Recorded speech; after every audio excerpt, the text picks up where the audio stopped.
All right, welcome back to another Bible Lounge. On our previous video, we did a summary of the whole Bible. That started a new series called Summarized Series. I think that's what I decided on. Today, we're going to be diving into the Old Testament and summarizing the Old Testament. This is not going to be a survey of the Old Testament. I'm not going to get into every book and when it was written and all of that, but I'm going to give you more of an overall narrative of the Old Testament. I'm going to bring up some of the key important points of the story and what relates ultimately to the overall theme of the Bible, which points to Jesus and regarding the redemption of humankind. So if you didn't watch that previous video, I encourage you to go back and watch it, because then this one's going to make a lot more sense. But we're going to jump right into it, okay?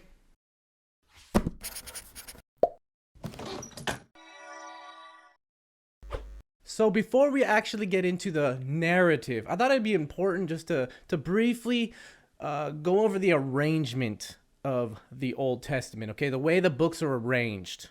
I think that's kind of important for the narrative. It's important to know that in our English Bibles, I think most Bibles, even in the Hebrew Old Testament, it's not arranged in chronological order. It's not arranged just from the beginning to the end of the story, if you will.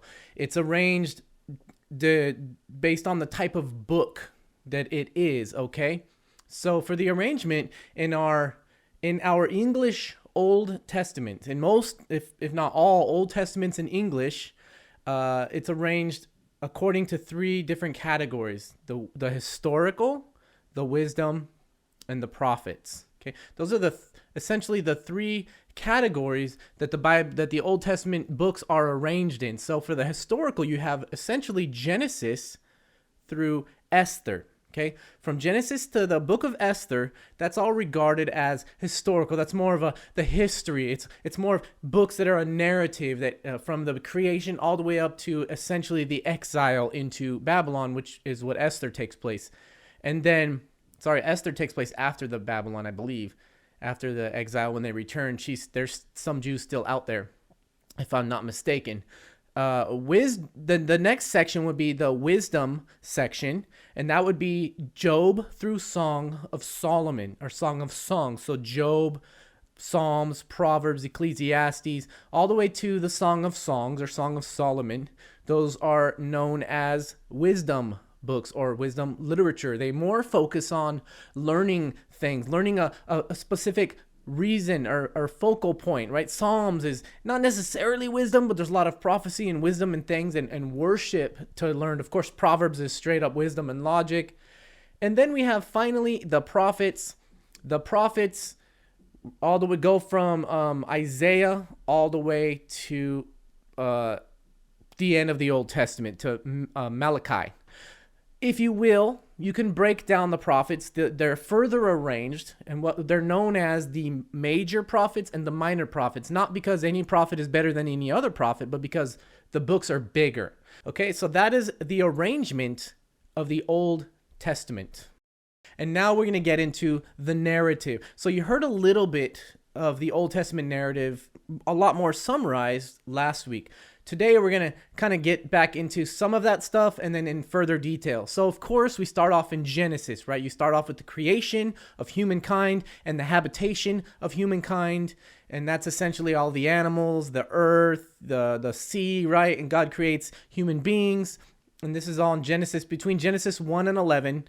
I've summarized it as really the creation, fall, and early humanity. So to briefly summarize that, you have the creation, then you have Adam and Eve in the Garden of Eden, and then you have the ultimately the fall. They sin, they eat from the tree of the knowledge of good and evil.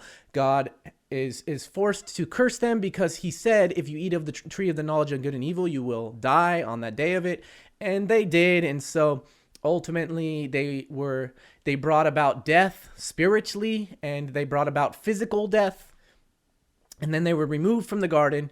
And then from there, you have ultimately, the propagation of the human race. They give birth to Cain and Abel.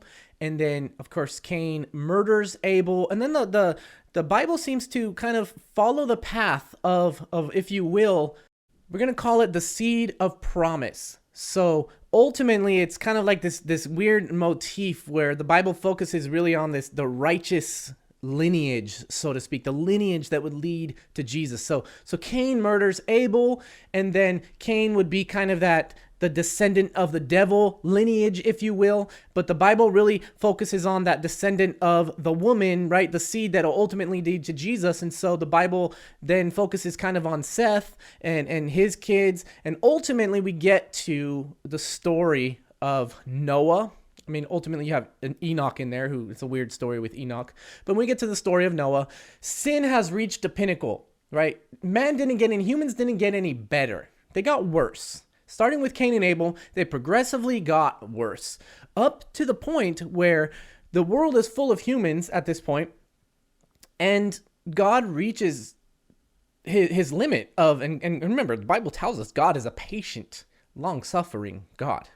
He reaches his limit. Sin reaches its height, its pinnacle, and so God decides, I gotta destroy them and start over. That is the only way I'm gonna bring about ultimately my plan of redemption. And so he does. He looks for one, and of course he finds Noah, who is righteous, and he finds favor on Noah, or he has grace on Noah, and then he spares Noah and his family through the flood. They are the last human beings. 8 human beings survive.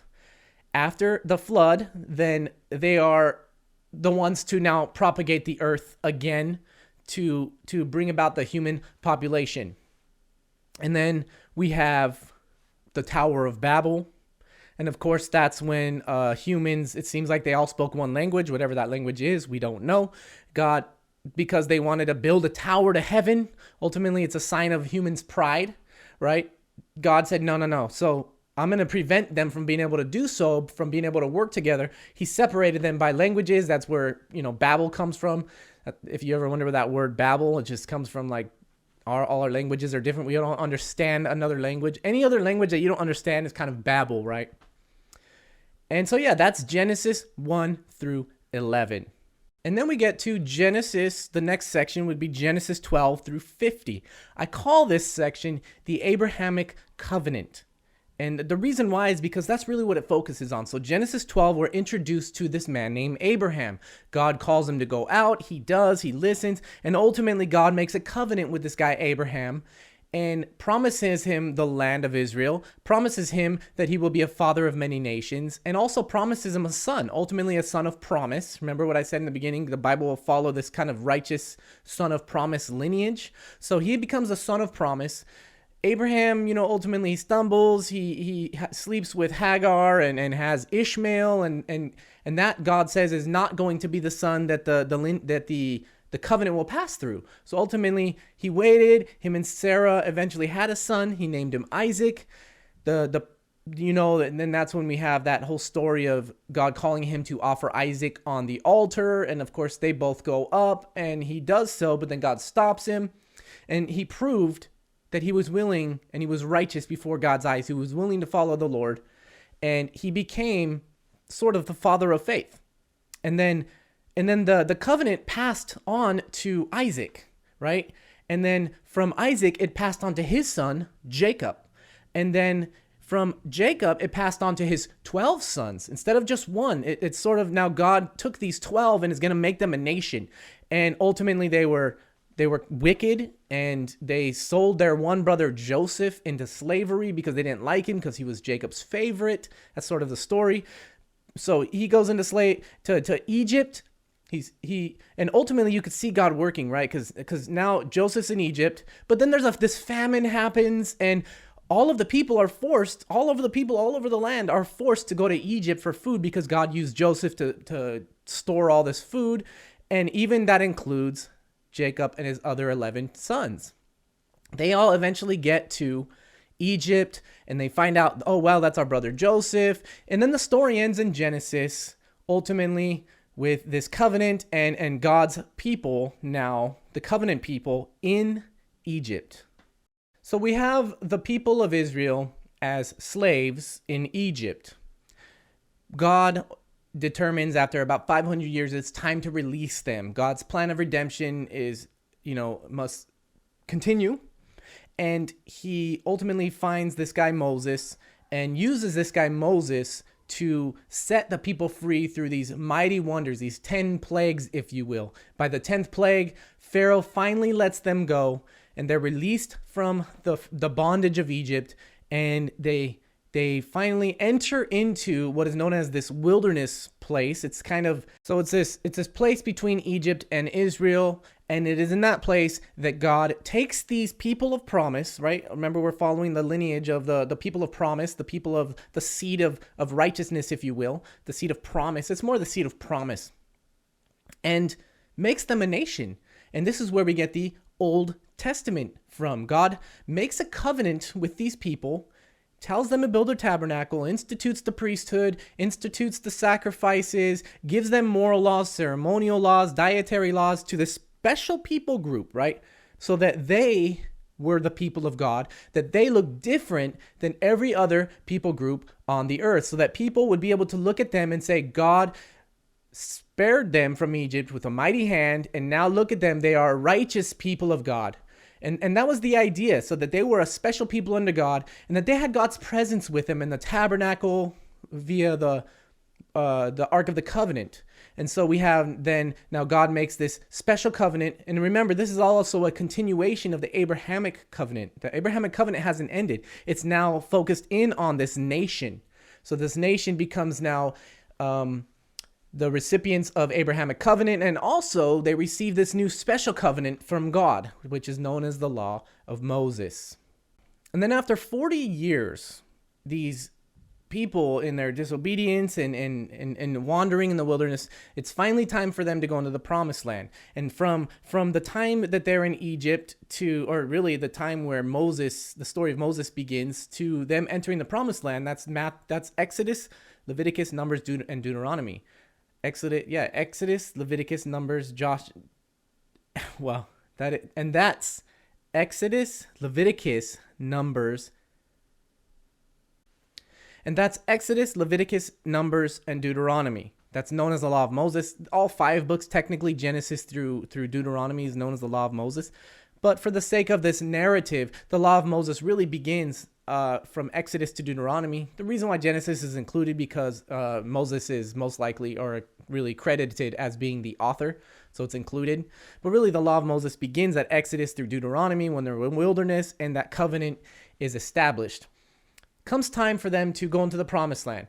Moses is told he can't enter. Only, in fact, 2 who came from Egypt are allowed to enter. All others have passed away, and there's a new generation of people that were born in the wilderness who will go into the promised land, led by Joshua. And this is where the book of Joshua begins.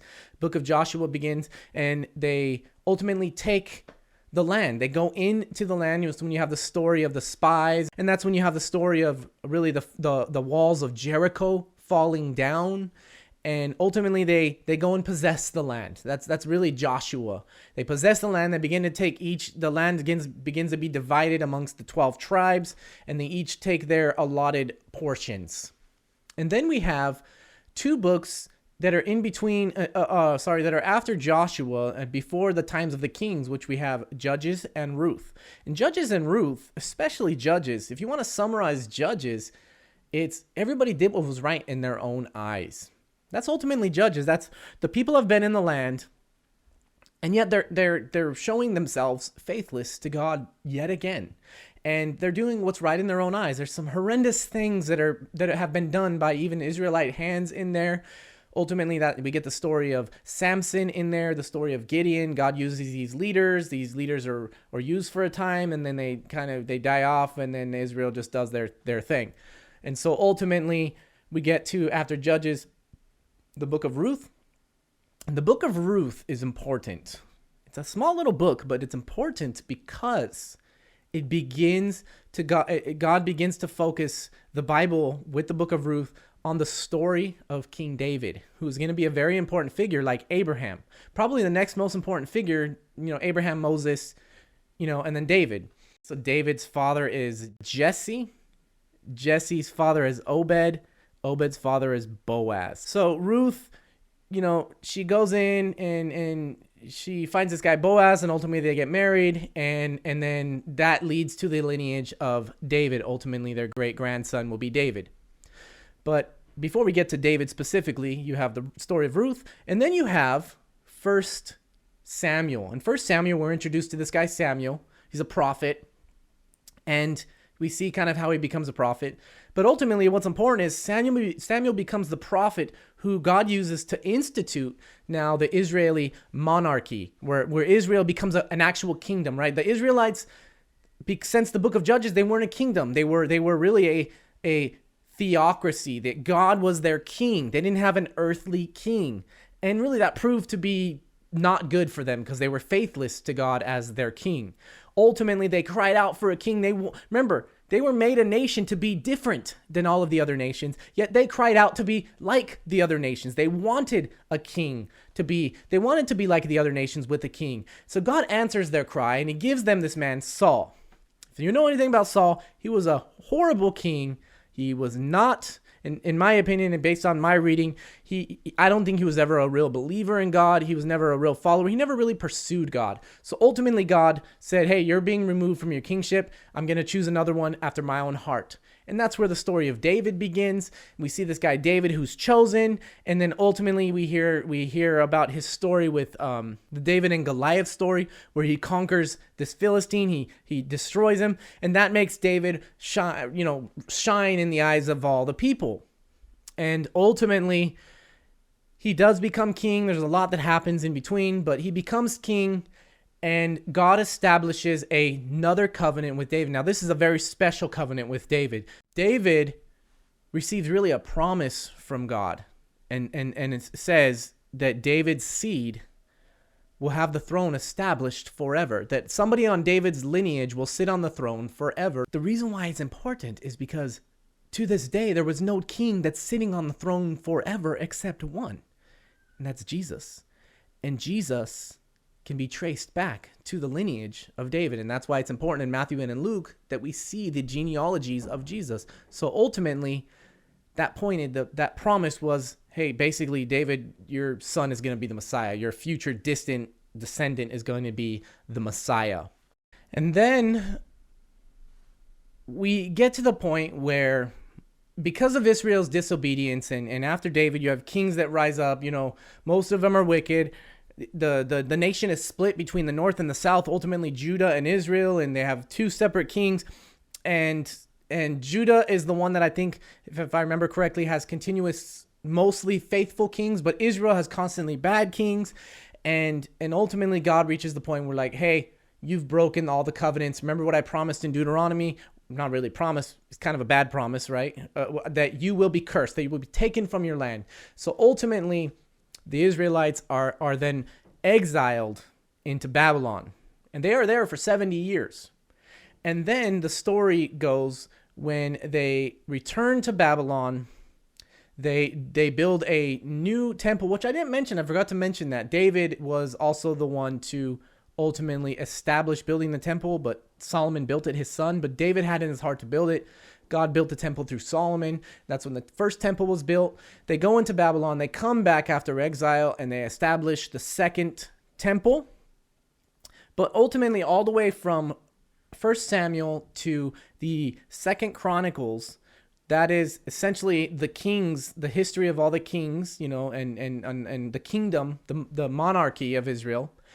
And then there's prophets that are arising in that time, like Isaiah and Jeremiah, all the way up to leading to the exile. And then when they return, that's when a lot more prophets are speaking. Daniel was actually a prophet that was speaking in their exile into Babylon.